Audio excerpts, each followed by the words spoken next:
Hello friends, আজ আমি আপনাদেরকে দেখাবো 3 কেভি অটোমেন স্টেবিলাইজার কিভাবে সারাতে হয়। তো এই স্টেবিলাইজারটা আমাকে দিয়ে গেছে সারাতে। তো আদৌ এই স্টেবিলাইজারটার কি সমস্যা, কি প্রবলেম আমি এখন অবধি জানি না। তো আপনাদের কাছে শেখানোর জন্য আমি ভিডিওটা করছি এবং দেখাবো যাতে আপনারাও নিজেরাও কাজ করতে পারেন। তো এই স্টেবিলাইজারটা সমস্যাটা কি আমি এখন অবধি জানি না। তো কি সমস্যা এটা জানতে হলে আমাকে প্রথমে স্টেবিলাইজারটায় কানেকশন দিতে হবে, লাইন দিয়ে স্টেবিলাইজারটা চেক করতে হবে যে আদৌ কি সমস্যা। তো এটা হচ্ছে ইনপুট লাইন, এই যে এখানে লেখাই আছে ইনপুট, আর এটা আউটপুট লাইন। তো আমি এটাতে ইনপুট লাইন স্টেবিলাইজারটাই ঢোকাবো। এই যে এখানে নিউট্রাল আর ফেজ দিয়ে চেক করব যে আদৌ সমস্যাটা কি। আর পেছনে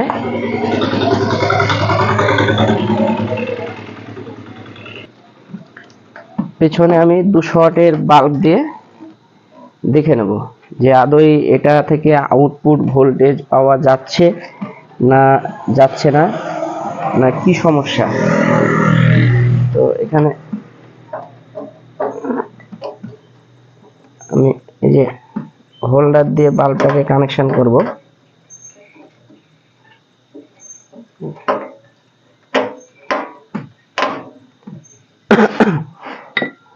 কানেকশন করলাম, এখানে ইনপুট লাইন দিয়েছি, এটা আউটপুট। আর এই যে কট, এসি কট, আমি এটা লাইন দিয়ে দেখে নেব যে কি সমস্যাটা। এই যে লাইন দিচ্ছি, এই যে লাইন দিলাম, এবার আসতে হবে এদিকে, তো সামনেই কাজ। এই যে আমি ভোল্টেজ এটা দেখছি, ভোল্টেজ আউটপুট ভোল্টেজ দিচ্ছি, এটা ম্যানুয়াল মেন ভোল্টেজ 200। আর এটা পুশ করে দেখি, পুশও নিচ্ছে, ভোল্টেজও বাড়ছে।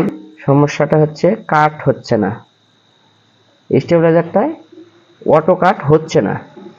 তো এখন যেটা বুঝতে পারছি যে স্টেবিলাইজারটা অটো কাটটা হচ্ছে না। তো অটো কাট কি কারণে হচ্ছে না, ভোল্টেজ বেড়ে যাচ্ছে, এই যে 300-র আশেপাশে ভোল্টেজ, তার মানে অটো কাট হচ্ছে না। এটাকে অটো কাট করতে হলে আমাকে 230 ভোল্টে অটো কাট করতে হবে। তো তো চলুন দেখা যাক যে এটার অটো কাট কি কারণে হচ্ছে না। তো এই অটো কাট সমস্যাটা আমাকে সারতে হবে।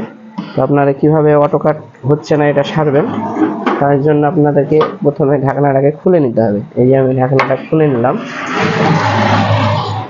এই স্ক্রুগুলা খুলতে হবে।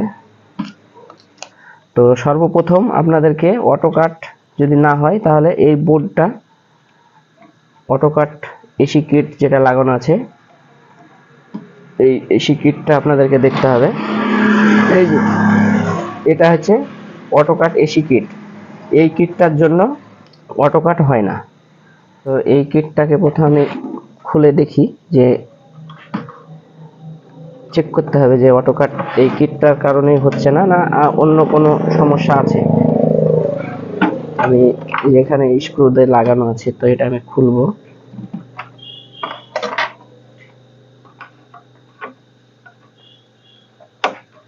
বুলেট হয়ে গেল, যে নাটটা লাগানো ছিল। তো খোলার পর আমি যেটা বুঝতে পারছি, এই অটো কাটটা খারাপ হয়ে গেছে, অটো কাট বোর্ডটা খারাপ হয়ে গেছে, সেই জন্য অটো কাটটা হচ্ছে না। তার মানে এই যে কন্ডেন্সারটা লাগানো আছে, এই কন্ডেন্সারটা খুলে গেছে, এই যে, সেই জন্য এই বোর্ডটায় অটো কাট হচ্ছে না। তো এই বোর্ডটা আপনারা সারাতেও পারেন, এই কন্ডেন্সারটা এবং কিছু এই ডায়োড আর এই ট্রানজিস্টরটা লাগালে বোর্ডটা সারানো কমপ্লিট হয়ে যাবে। তা আমি এই বোর্ডটা সারাবো না, আমি এই বোর্ডটা নতুনই চেঞ্জ করে দেব। আমি এই বোর্ডটা নতুন লাগাবো, লাগিয়ে চেক করব।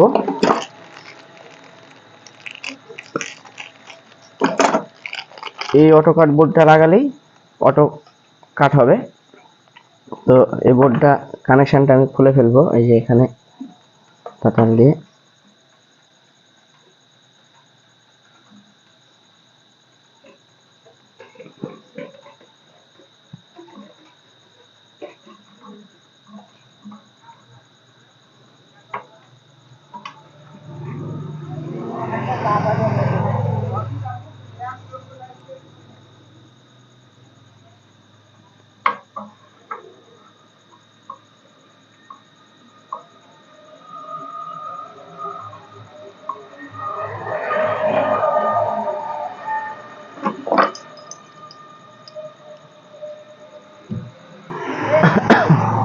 এই যে এখানে এসো,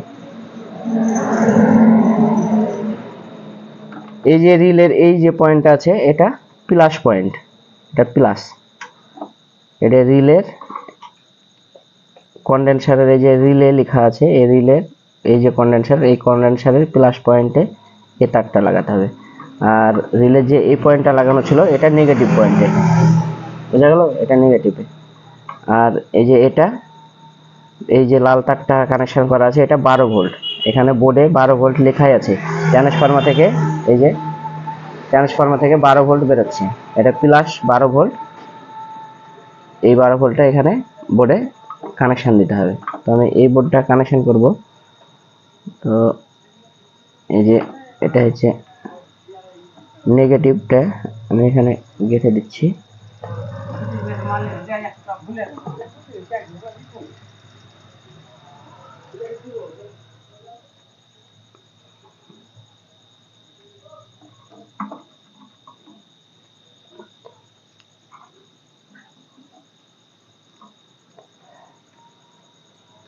রিলের নেগেটিভ আর এটা প্লাস,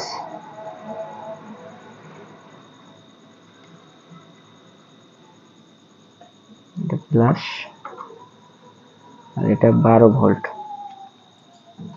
এটা নতুন তার দাও।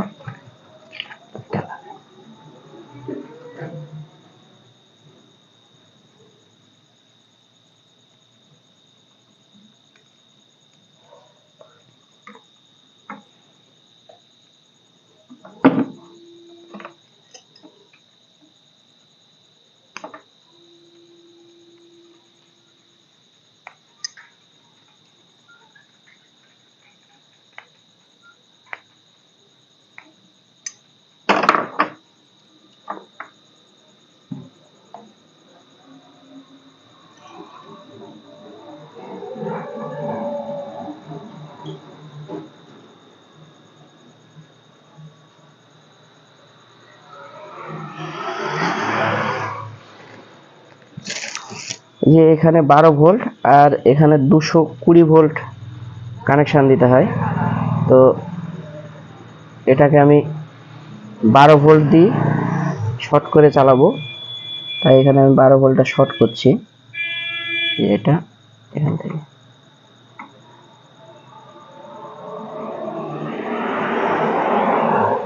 এই বোর্ডটাকে আমি 12 ভোল্ট দিয়ে কন্ট্রোল করাবো, তাই আমি এখানে 12 ভোল্ট কানেকশন করে দিলাম। এই যে নেগেটিভ পয়েন্টটা এখানে গেঁথে দিতে হবে।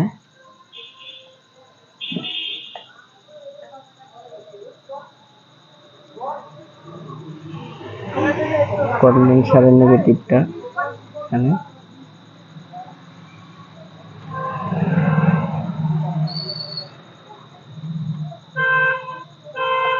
তার সব জল করে এসেছিল।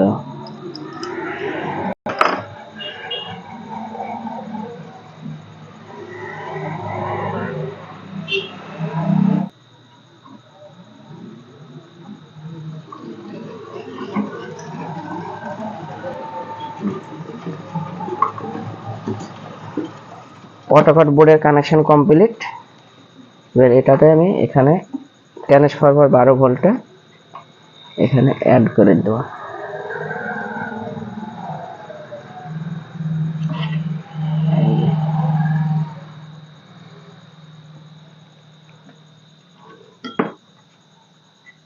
আমার এসি কিট লাগানো কমপ্লিট হয়ে গেল। এবার আমি এটাকে চালিয়ে দেখে নেব যে কাট আদৌ ঠিকঠাক হচ্ছে কিনা, অটো কাটটা হচ্ছে কিনা। তো এই যে আমি কানেকশন দিয়ে দিলাম, দেখুন এখন ভোল্টেজ আছে পাক্কা 200, পুশ করলাম,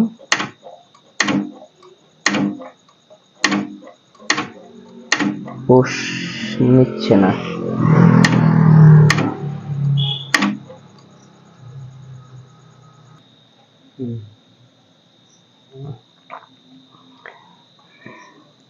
এই যে এই তারটা 12 ভোল্ট দিয়ে আমি কন্ট্রোল করাচ্ছিলাম বোর্ডটা, এটা 12 ভোল্টে কন্ট্রোল হচ্ছে না।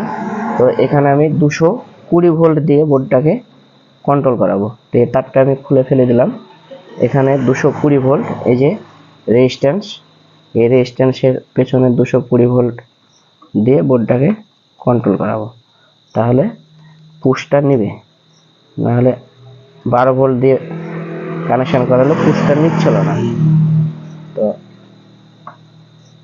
এই যে 220 ভোল্ট, এই যে এখানে আউটপুট 220, এই রিলের এই পয়েন্ট থেকে আমি কানেকশন দিলাম। এই যে এবার দেখুন পুশটা নিয়ে নিচ্ছে, নিয়ে নিল। এবার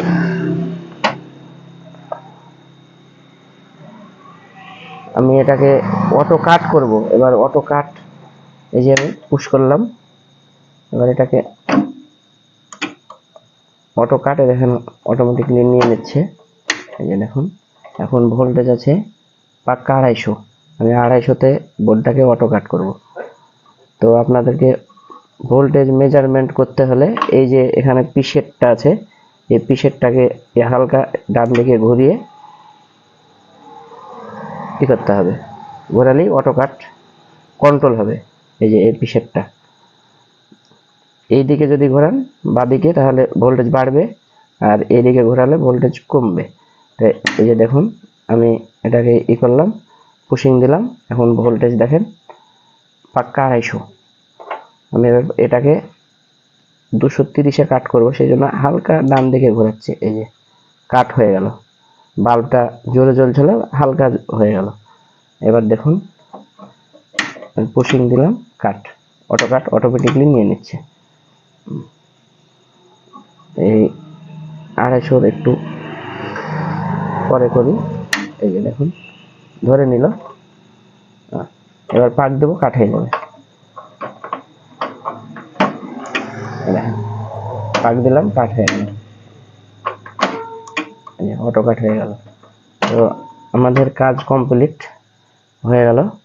তো আজকের এই ছিল ভিডিও। তো ভিডিওটা যদি ভালো লাগে অবশ্যই লাইক, শেয়ার, কমেন্ট করবেন। আর আপনারা যদি এই পুশিং করছেন অটো কাট হচ্ছে না, তাহলে ভাববেন যে এই অটো কাট বোর্ড খারাপ হয়ে গেছে। আর অটো কাট এই বোর্ডটাতেই কন্ট্রোল হয়।